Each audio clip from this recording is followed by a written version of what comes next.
Bueno, vamos a ver lo que en homeopatía, cómo, cómo, cómo surge a través de la historia o cuáles son sus orígenes en la historia. ¿Sale? Entonces, bueno, alguien importante, pues fue Hipócrates. Vamos a ver un escenario importante. Vamos a ver que el doctor Samuel Hahnemann, que es el que da a conocer la homeopatía, cuando hace sus observaciones, pues él, él sustenta esto que está viendo y experimentando. ¿En quién lo va a sustentar? Pues en lo que se conocía en ese tiempo. Entonces, lo que él conocía, pues era lo que había escrito Hipócrates, que era lo más relacionado a sus observaciones. Hipócrates, una de las, de las bases que da, de hecho es un principio de la homeopatía, es el, el, el, el que la naturaleza es el médico de las enfermedades y la naturaleza, no la naturaleza de las plantas o de las medicinas naturales, sino la naturaleza del hombre, ¿no? Todos los seres vivos tenemos esa condición de poder llegar a la salud nuevamente de forma normal, o sea, uno puede llegar a la salud con médico, sin médico o a pesar del médico. Entonces, bueno, él no lo dijo así, pero sí lo da, sí dice que todos, que los humanos tienen una parte que los va a ayudar a recobrar el equilibrio después de la enfermedad, ¿no? Hay algo que se tiene innato, que bueno, ya ahorita podríamos conocer como el sistema inmunológico o el endocrino o el neurológico que hace este equilibrio, ¿no? Que puede, que lucha para que podamos tener nuevamente la salud. Pero en ese entonces, pues él no conocía estas situaciones del organismo, ¿no? O sea, esto se fue conociendo en el siglo, a finales del siglo XVIII y, bueno, más bien del siglo XIX y en el siglo XX, ¿no? Pues con Hipócrates él no sabía qué era lo que hacía que el organismo pudiera recuperar la salud o se defendiera de las enfermedades. Entonces, él decía eh, eh, que había algo, ¿no? Entonces, bueno, esto es lo que Hahnemann retoma para dar sustento a lo que él estaba viendo, ¿no? A la ley de semejantes, etcétera, a todo lo que es la homeopatía, pues él lo sustenta en algo, ¿no? Entonces, lo que él tenía era lo que había escrito Hipócrates. Y bueno, y además Hahnemann vivía en Alemania, no en una situación aislada, porque él conoció muchos lugares que estaban muy, eh, eh, que estaban donde se podía leer, ¿no? Otras cosas nuevas y que estaban, que salían. De hecho, Hahnemann se dedicó a traducir artículos de otros médicos, ¿no? Así como ahora que existen, bueno, también en ese tiempo ya existían. Lo que pasa es que él vivía en un pueblito, ¿no? Él vivía en una ciudad, bueno, porque pues tenía ya varios miles de habitantes, pero no dejaba de estar en un lugar donde la información no llegaba de una forma rápida. En ese tiempo, si uno quería estar en darse a conocer por la sociedad científica, en ese tiempo tenía que vivir en París, porque era donde estaba el centro de toda la ciencia en ese momento. Entonces, y Hahnemann vivía en Alemania. Entonces, pues él sustentó lo que estaba viendo en Hipócrates, ¿no? Entonces, bueno, Hipócrates es un personaje muy importante también en la homeopatía. ¿Por qué? Pues porque da la él empieza a observar, ¿no? Esto de la ley de semejantes también.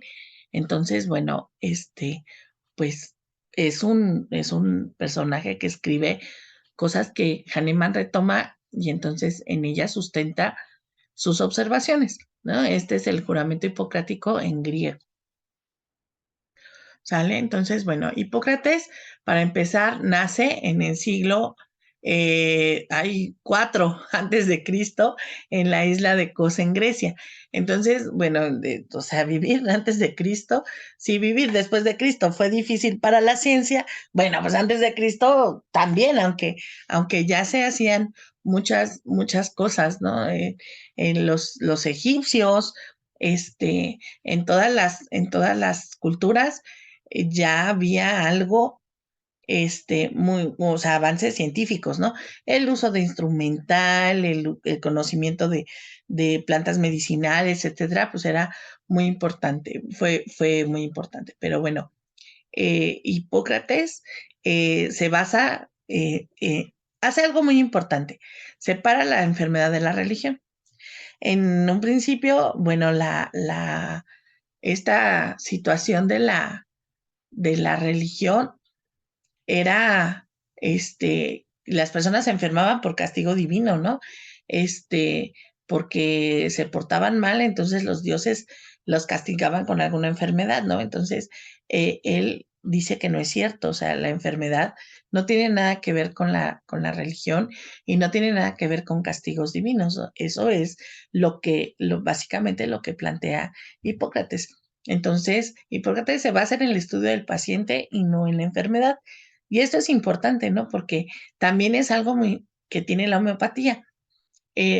Para dar un medicamento es que nos basamos literalmente en los síntomas del paciente, no precisamente en la enfermedad, aunque es algo muy difícil porque ya culturalmente es que nos basamos en la enfermedad, ¿no? Pero no, o sea, en la homeopatía se trata de buscar, sí la enfermedad, pues, pero ¿y cómo la sufre el paciente, ¿no? ¿Cómo la está viviendo? Entonces, eso es lo más importante, ¿sale?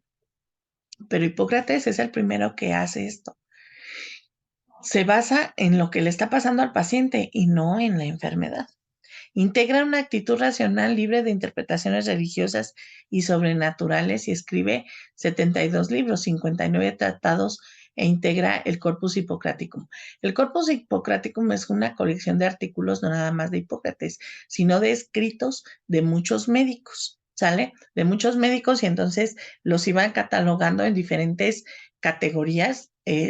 Digo, a lo mejor dije una redundancia, perdón por eso, pero lo, lo, lo dividen en categorías estos libros y entonces cuando les llegaba algo importante o algo que merecía ser archivado, bueno, pues lo archivaban ahí a ver a qué categoría pertenecía la observación y entonces ahí la almacenaban. Entonces, muchos de los escritos que estaban en estos libros no son todos de Hipócrates, pero y además creo que fue hasta después de que él muere que se forma el Corpus Hippocraticum, pero como una biblioteca, ¿no? Como una enciclopedia, ¿sale? Pero Hipócrates empieza a descubrir estos tratados porque Hipócrates da muchas cosas a la ciencia, da muchos aportes a la medicina. Hipócrates era una persona que, pues en ese tiempo no había nada que hacer más que, pues, observar e investigar, ¿no? Entonces, pues se dedica completamente a la ciencia. El corpus hipocrático precisamente incluye conceptos de anatomía, fisiología, patología general, ginecología, obstetricia, enfermedades mentales, cirugía, diagnósticos y tratamiento ética, como el juramento hipocrático, y además Hipócrates lo que hace es escribir muchos de estos conceptos, ¿no? O sea, muchos conceptos de anatomía, de fisiología, de patología, etcétera, y por eso los van así catalogando en estas diferentes grupos. Enfermedades mentales, descripción, Hipócrates es que describe de forma precisa estados emocionales, enfermedades mentales, la epilepsia, el delirio, la depresión y la ansiedad. También él dice que hay que actuar sin interferir en la evolución natural de la enfermedad y debe ayudar a la naturaleza del enfermo. Hipócrates dice, si sabes lo que tiene tu paciente, dale un medicamento que le sirva. Si no sabes lo que tiene tu paciente, no interfieras en su evolución. Deja que evolucione y en el momento en que sepas qué es lo que tiene, dale entonces un tratamiento. Mientras, dale medidas generales, ¿no? Límpiale su cuarto, báñalo, dale de comer, etcétera, ¿no? Para que vaya teniendo una buena evolución. Dale agua, o sea, todas esas cosas que son muy importantes. Entonces, Hipócrates las dice, ¿no? Las describe qué es lo que hay que hacer con el paciente. El diagnóstico, también, que es la condición del paciente, interrogar el pasado y el presente, características de las evacuaciones, auscultación de los ruidos respiratorios. Entonces, él hace estas situaciones de interrogar el pasado y el presente, o sea, los antecedentes patológicos del paciente, los antecedentes personales patológicos del paciente y también los antecedentes heredofamiliares. Él empieza a hacer estas preguntas para saber qué es lo que tiene el paciente y cuál sería su evolución. Y él dice, ¿no? Que hay que revisar las características de las evacuaciones del paciente y la auscultación de los ruidos respiratorios, ¿no? Él hace primero la auscultación. Los principios, la observación, el resumen de la génesis, el inicio de la enfermedad con múltiples preguntas y la exploración minuciosa captando condiciones que no dicen su relato. Estudia al paciente en vez de la enfermedad. Lo importante es cómo el paciente sufre su enfermedad. Esto es muy importante para la homeopatía. Eh, ver, entender cómo el paciente sufre su enfermedad para poder dar un medicamento. Hipócrates dice que la misión del médico a las fuerzas naturales del cuerpo a lograr el equilibrio de la salud, curar sin perjudicar. Mm, la misión del médico es ayudar a las fuerzas naturales, no, no oponerse a ellas. Curar sin perjudicar, esto es muy importante. ¿Qué va a dar a las aportaciones de Hipócrates a la homeopatía? El Natura Morborum Medicatrix y el Similia Similibus Curantur. El similia similibus curantur quiere decir lo semejante, lo semejante. No es lo similar, no es lo igual, no, es lo semejante. Lo semejante se cura con lo semejante y el Naturum Morborum Medicatrix, que quiere decir que la naturaleza es el médico de las enfermedades. ¿Sale? La evolución del paciente va a lograr que el paciente llegue a la normalidad, ¿no? Estas aportaciones que hace Hipócrates, pues después son como que ya no son tan entendidas o dejan de ser importantes cuando Galeno, que es el padre de la oposición, del opuesto, ¿no? De lo contrario, él dice, no, maestro, no inventes, es que no, o sea, ¿cómo crees que le vas a dar algo al paciente para que algo semejante, o sea, si tiene fiebre, pues no le des algo que le ocasione fiebre, dale algo para que se le quite la fiebre. Si tiene diarrea, ¿cómo le vas a dar algo para que le dé más diarrea? No, maestro, dale algo para que se le quite la diarrea. Entonces, pues es más fácil dar un contrario que buscar un semejante, ¿no? Entonces, pues el galeno es el que empieza con esta situación de los contrarios. Y entonces estas aportaciones que tiene que hace Hipócrates perdón, de lo semejante, se cura con lo semejante, pues empieza a perder como que importancia, ¿no?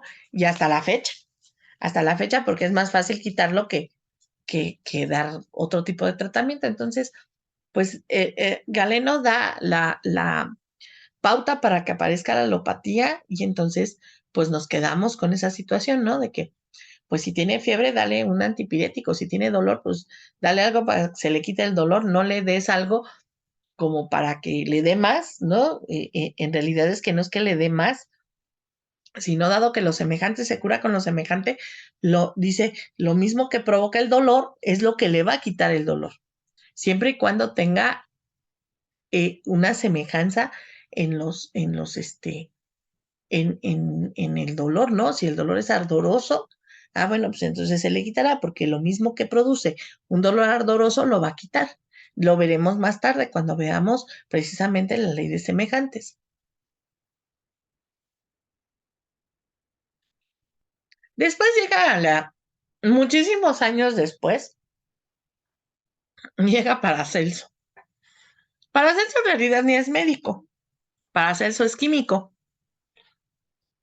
¿Y por qué es importante? Pues porque da una aportación muy importante para la homeopatía. Uh-huh. Paracelso es el que da ese, ese dicho tan famoso que dice poco veneno no mata. Bueno, pues Paracelso lo dice, ¿no? Él es el que hace esa aportación, y entonces dice que mm, lo, lo, los venenos en pequeñas cantidades es que no matan, ¿no? Ahorita lo vamos a ver más bonito como él lo dijo. Paracelso, para empezar, es químico, pero pues es un señor muy contradictorio. Le gusta llevarle la contra a todo el mundo. Y entonces, pues él está en contra de Hipócrates, está en contra de Galeno, está en contra de todos, ¿no? Él dice que solamente él tiene la razón, pero él era químico, él no era médico. Uh-huh. Bueno, entonces, ¿qué hace Paracelso? Bueno, este me quedó al revés, también es alemán, nace en 1493. Él está inconforme con los tratados hipocráticos y galénicos, pero escribe un tratado de las enfermedades de los mineros. Entonces, él da pauta para que empiece o para que alguien se dé cuenta que existen las enfermedades laborales. Establece el rol de la química en la medicina. ¿Mm? Hace ahí por ahí algo muy importante para la farmacología. Uh-huh. Okay. Relaciona los síntomas del paciente con enfermedades como el bocio, la sífilis, de acuerdo a sus síntomas. Paracelso no es médico, pero sí relaciona. Él dice, las personas que tienen estos síntomas, uh-huh, pues tienen sífilis. Y los pacientes que tienen estos y otros síntomas tienen bocio, ¿no? Entonces él empieza a esta situación de agrupar los signos y síntomas más los síntomas para poder determinar o para llamar o para nombrar una enfermedad. Uh-huh. Enfermedades ocasionadas por agentes externos y ajenos al cuerpo. Aunque no había microscopios todavía, es que Paracelso decía. Bueno, y la verdad es que no fue el primero, ¿no? Los chinos también ya decían que había agentes externos al cuerpo que podían ocasionar enfermedades, ¿sale? Entonces, pues él ya lo había visto. Él lo ve también. Entonces, pues se da así como que la situación para que se investigue y se llega al microscopio. El Paracelso introduce a la medicina en general el término sinovial, que es precisamente el de la cápsula sinovial y del líquido sinovial. Él usa minerales para el tratamiento de enfermedades. Él es el primero que hace el tratamiento con mercurio. Bueno, no creo que haya sido el primero, pero pues sí está de acuerdo del uso de mercurio y de arsénico para tratar la sífilis. ¿Qué hace más Paracelso? Descubre la acción diurética del mercurio en la hidropesía, bueno, actualmente no se llama así, se llama, ¿cómo se llama? Ahorita les digo cómo se llama. El mercurio tiene una acción muy importante a nivel renal. Usa la teoría de los semejantes en sus tratamientos, teoría o sea, que describe Hipócrates, a pesar de que no está de acuerdo con él, pero pues también se roba su teoría. Aquí está, dosis mínima. Su aportación de Paracelso a la homeopatía es el uso de minerales para el tratamiento de enfermedades y el uso de la dosis mínima, que es veneno en pequeña dosis, surgiría en él su naturaleza oculta o beneficiosa. Nada es veneno, todo es veneno. La diferencia está en la dosis, o sea, poco veneno no mata. Para él la medicina tenía 4 pilares: la astronomía, las ciencias naturales, la química y el amor. Pero después al paso del tiempo nace Cristiano Federico Samuel Hahnemann, que no es Miguel Hidalgo, aunque les voy a contar que el retrato de Miguel Hidalgo en realidad es que es de un tipo que es francés. Bueno, no tiene nada que ver con el tema, pero les voy a contar porque siempre me ha parecido muy interesante. Resulta ser que cuando un presidente, que no me acuerdo quién es, pues ya considera a Hidalgo como, como, como un prócer, como un héroe de la patria, que después fue el padre de la patria, ¿no? Pero bueno, cuando este señor presidente dice, sí, Miguel Hidalgo es padre de la patria porque él inició la lucha de independencia. Queremos un retrato para que esté en todos los libros, ¿no? Y en todos los salones de las escuelas primarias públicas, ¿no? Porque así es. Resulta ser que como Hidalgo era un sacerdote, no tenía ningún retrato. Y bueno, pues la fotografía no existía, entonces, pero existían las pinturas, ¿no? Pues no tenía ningún retrato porque el señor era sacerdote. Y entonces, pues el señor presidente le encargó, que creo que fue Guadalupe Victoria, ¿no? Que fue nuestro primer presidente. Le encargó al que tenía que ser, al que tendría que hacer eso, que él encontrara, a como diera lugar, un retrato de Miguel Hidalgo. Y pues no lo encontró. Y como casi que la vida le iba en ello, dijo, oh, ya sé, vamos a pintar al panadero del señor presidente. El panadero del señor presidente era un tipo que era francés. Y dijo, pues Miguel Hidalgo era alemán, era español, bueno, era criollo, ¿no? Era hijo de padres españoles que habían nacido en México. Entonces dijo, ¿qué tan diferente puede ser? Y que hace su retrato. Y sorpresa, pues que llega con el señor presidente, ¿no? Mire, pues este era Miguel Hidalgo.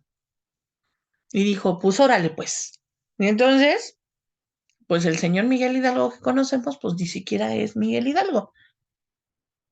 No porque el personaje no exista, sino porque en realidad es que, pues ya todas las personas que lo conocieron se habían muerto, ¿no? Entonces, no había quien dijera, Miguel Hidalgo era así. Entonces, pues por eso conocemos a Miguel Hidalgo como muy parecido a Hahnemann, o Hahnemann muy parecido a Miguel Hidalgo, porque él nació después, pero es porque pues los tipos eran europeos, ¿no? Entonces, bueno, pues por ahí se dan un, un parecido.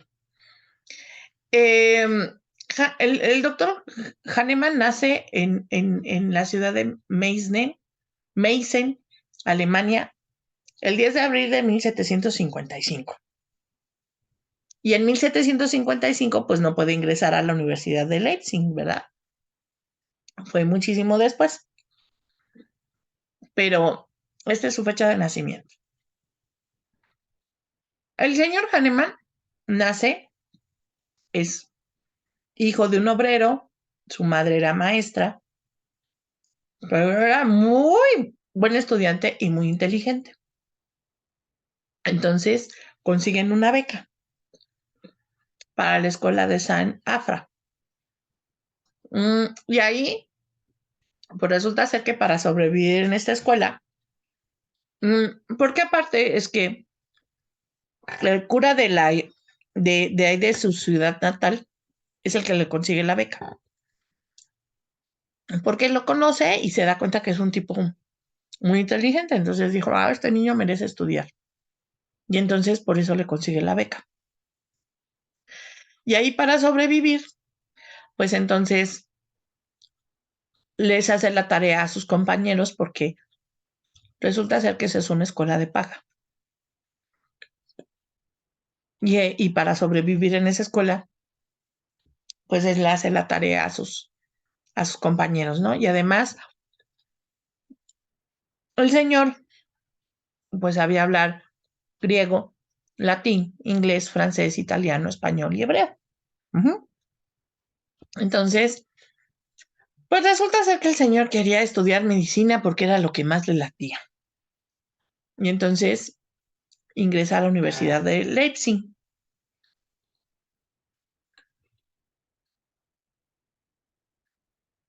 En 1777 se traslada a Viena, a la Universidad de los Hermanos de la Caridad, que es el centro médico más importante.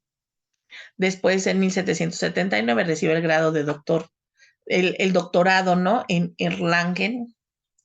Después fue discípulo del doctor Quarin y en ocasiones lo sustituye en el quirófano. Después fue médico del gobernador de Transilvania y su bibliotecario. Y después, pues se da así como que la situación de que, pues se da cuenta que se da así como que, pues ahora voy a recorrer el mundo, ¿no? Y entonces observa la patología natural, lo que no había sido tratado por ningún fármaco. Y entonces describe, ¿no? Todas estas enfermedades naturales que él va viendo, que no han sido tratadas por nadie, y entonces él las describe de una mejor manera.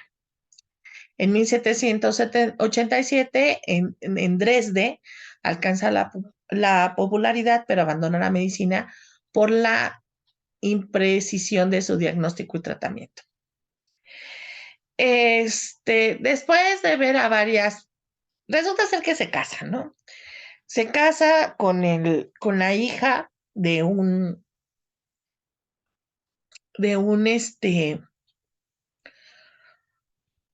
de un químico también, que tiene una farmacia, que casualmente se apellida Hessler. Se casa con su hija y pues tiene muchos hijos. Y entonces, pues un día resulta ser que, pues a pesar de todo lo que él sabía, no logra salvar perdón, a su esposo ni a algunos de sus hijos y a consecuencia de los tratamientos poco efectivos y se deprime mucho y abandona la carrera. Uh-huh. Y se hace la pregunta, ¿dónde encontraré remedios ciertos, no? Y entonces, pues al que pide se le da, ¿no? Y al que toca se le abre.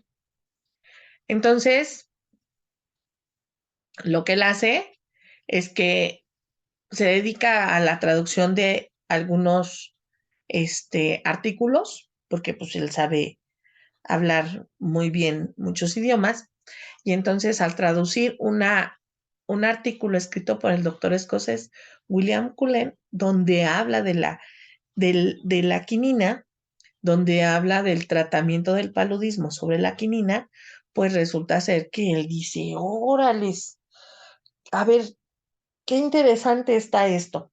Pues yo me voy a echar una quina, ¿no? Entonces sale al mercado, se compra quién sabe cuánto de quina que se lo toma.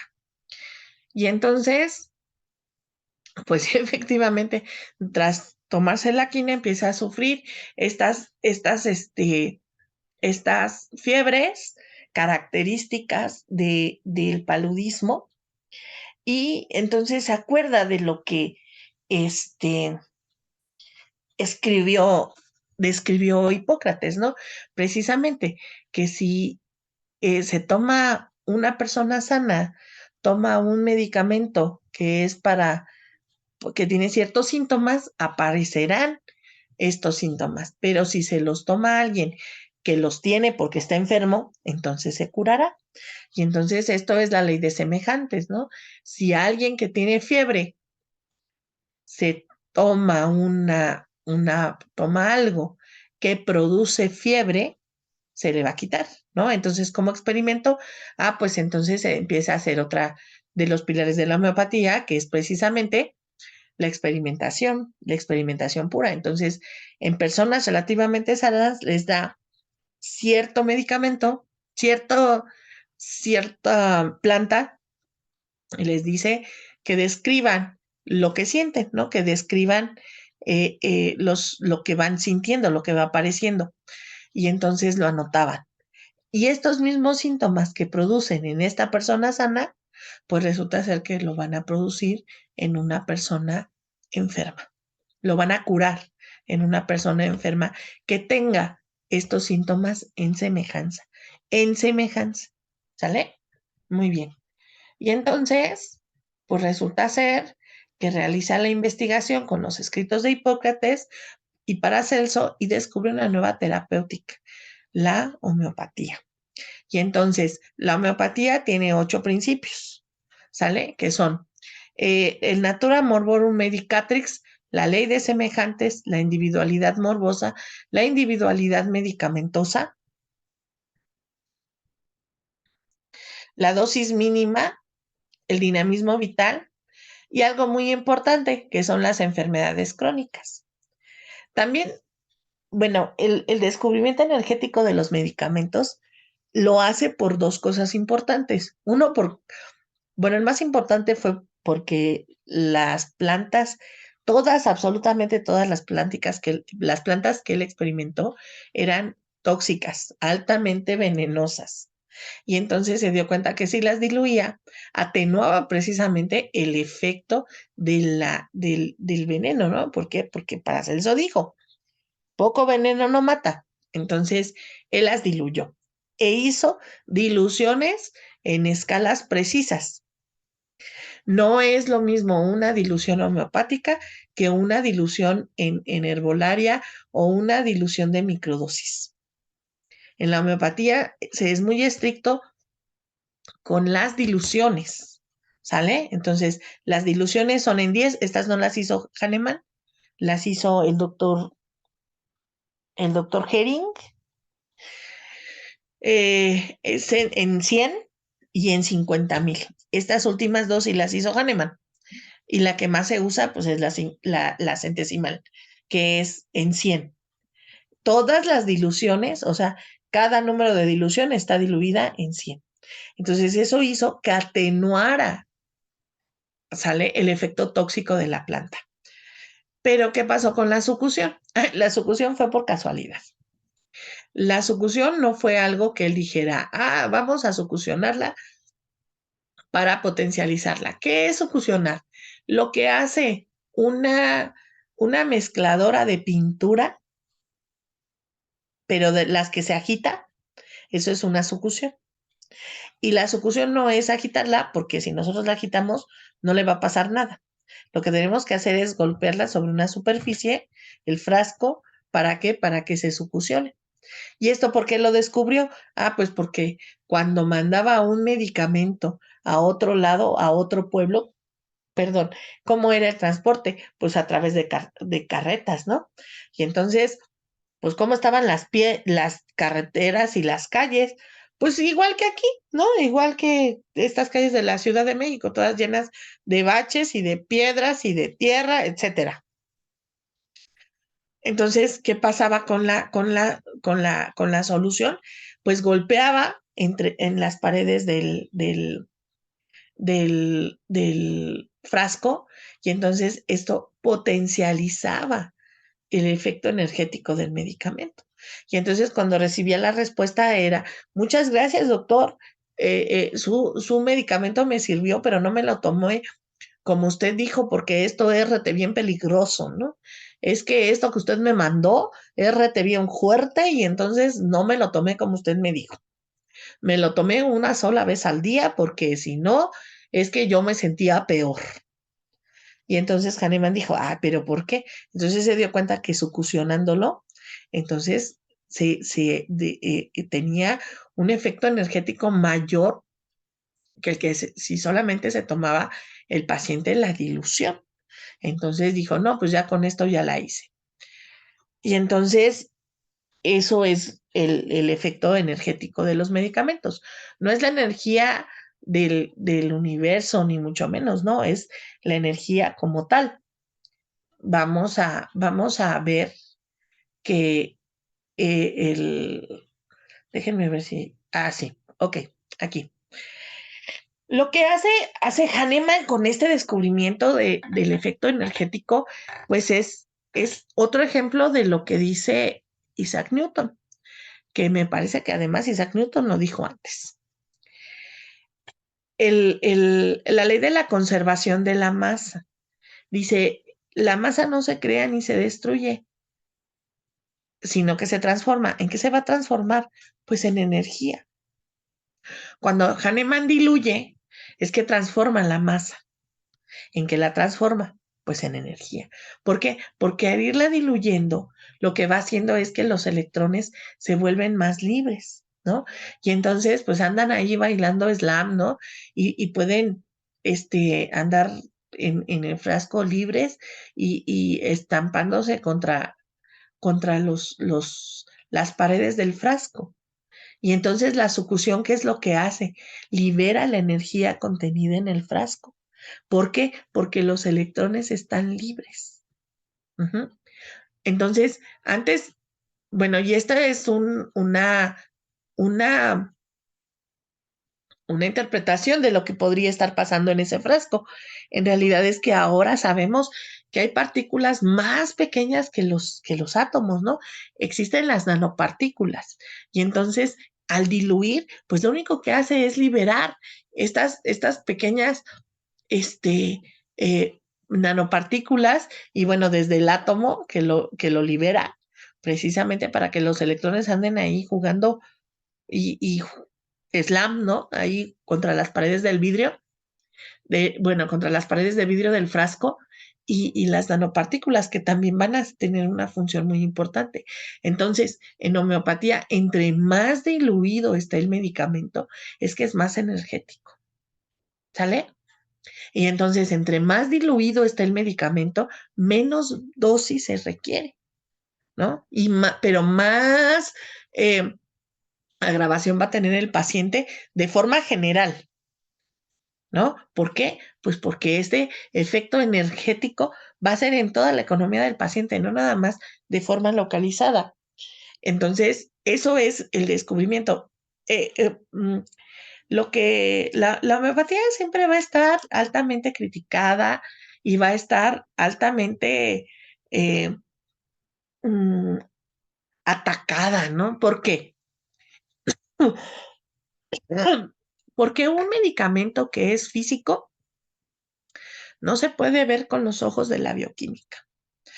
Un medicamento o una solución que tiene este elemento que además, pues también podemos sustentarlo en la ley de la conservación de la masa, no se puede ver con los ojos con los que veríamos un medicamento o una solución química, donde están todos los átomos y todas las moléculas atrapadas, ¿no? Donde es la masa así como tal.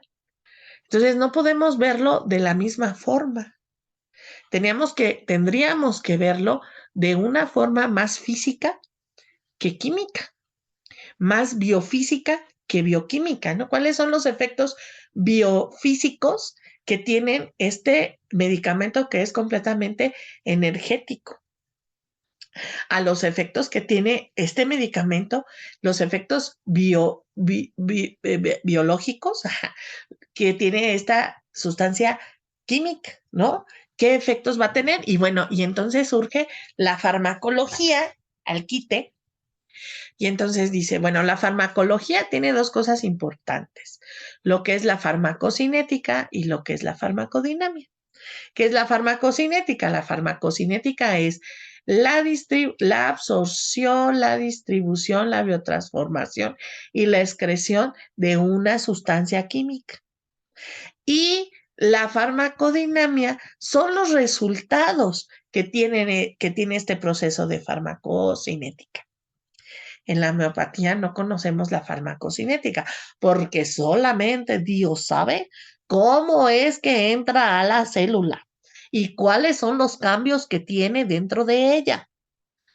No, bueno, no es cierto esto, pero bueno, sí es cierto porque en realidad es que desconocemos cómo sea su absorción, su distribución, si tiene alguna biotransformación y cuál sea su excreción. ¿Por qué? Porque las dosis son mínimas.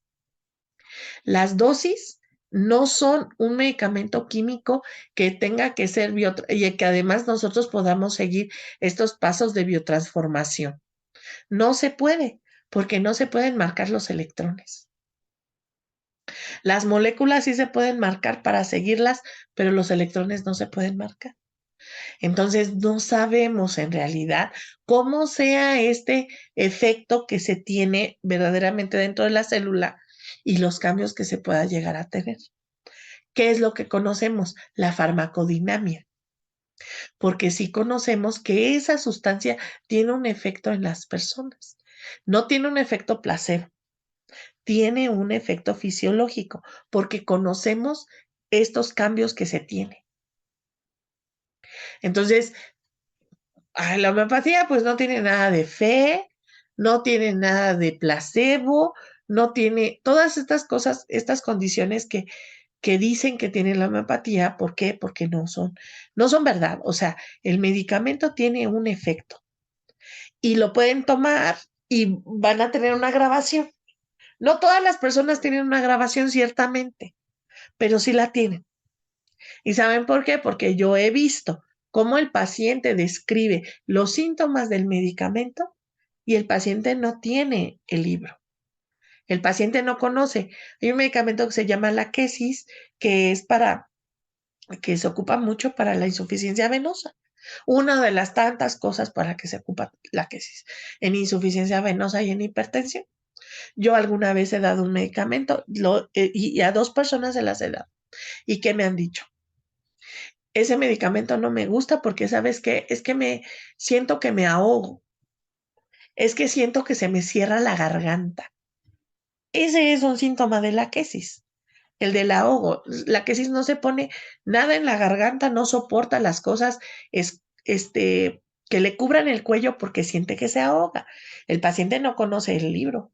Él no lo, ellas, porque las dos fueron mujeres, no lo leyeron.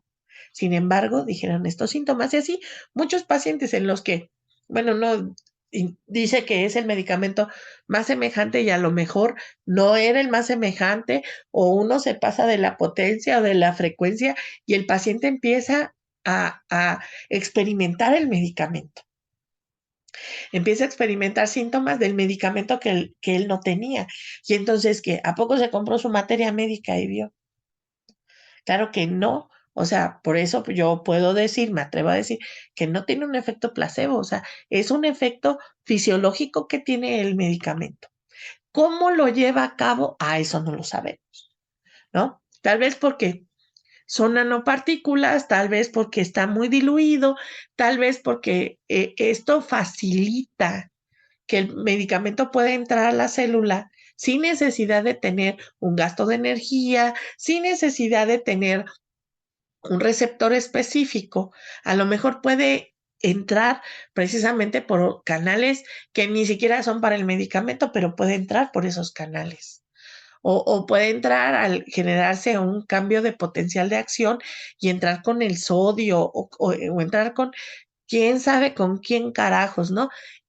Pero de que tiene un efecto a nivel celular, claro que lo tiene. Por eso el paciente deja de tener los síntomas que tenía. El paciente deja de tener fiebre, el paciente deja de tener diarrea, el paciente deja de tener dolor. el paciente deja de tener dolor de una neuropatía. Claro, no se le va a quitar de forma permanente, porque ciertamente es que hay cosas en la homeopatía que dice, si el paciente tiene un daño orgánico, la homeopatía no lo va a regenerar. ¿Por qué? Porque no regenera, ¿no? Esa es una condición. Pero va a mejorar muchísimo más el dolor que tomando un medicamento que es para este problema, que tomando gabapentina, que tomando un analgésico, porque me ha pasado. En un dolor de muelas, de esos que uno se quiere, nada más porque de verdad que no soy tan macha para arrancarme la muela, pero de verdad me dolía tanto que yo quería hacerlo. Y lo único que me lo quitó, de verdad, lo único que me lo quitó fue un medicamento homeopático. Y además que ni siquiera hubiera tratado de usar para ese tipo de dolor. Y sin embargo, he descubierto que Nux vomica es un hacha para el dolor neurálgico, porque lo quita. Es lo único que me quitó el dolor. ¿Y por qué? Porque yo estaba muy enojada porque tenía un dolor muy fuerte y mi dentista me dijo, ese dolor se quita con Nux vomica. Y yo, ¿cómo se va a quitar? ¿Cómo se atreve a decirme que este dolor se va a quitar con Nux vomica? Claro que después del enojo y de lo furiosa que yo estaba, dije, sí, pues sí se quita, porque en semejanza hasta el coraje me va a quitar. Efectivamente, con eso se me quitó el dolor. Y me había tomado la gabapentina y ya me había tomado 2 analgésicos diferentes. Bueno, ya hasta el tramado le había hecho y ni siquiera se ha inyectado. Y ni siquiera se me quitó el dolor. Y con Uxvómica, con la primera toma, se me quitó. Y no pueden decir, porque ya se había tomado todo lo demás. No, ni más. O sea, se me quitó porque se me quitó. ¿Sales? Bueno, ok, eso es homeopatía. Y bueno, ya aquí está el juramento hipocrático en español, para que lo lean. Muy bien. Ujú. Bueno, esto está padre. La mejor manera de empezar es dejar de hablar y comenzar a actuar. Entonces, la homeopatía, la verdad, es una buena terapéutica y las personas que hablan mal de ella, pues la verdad es que lo único que van a demostrar es su ignorancia.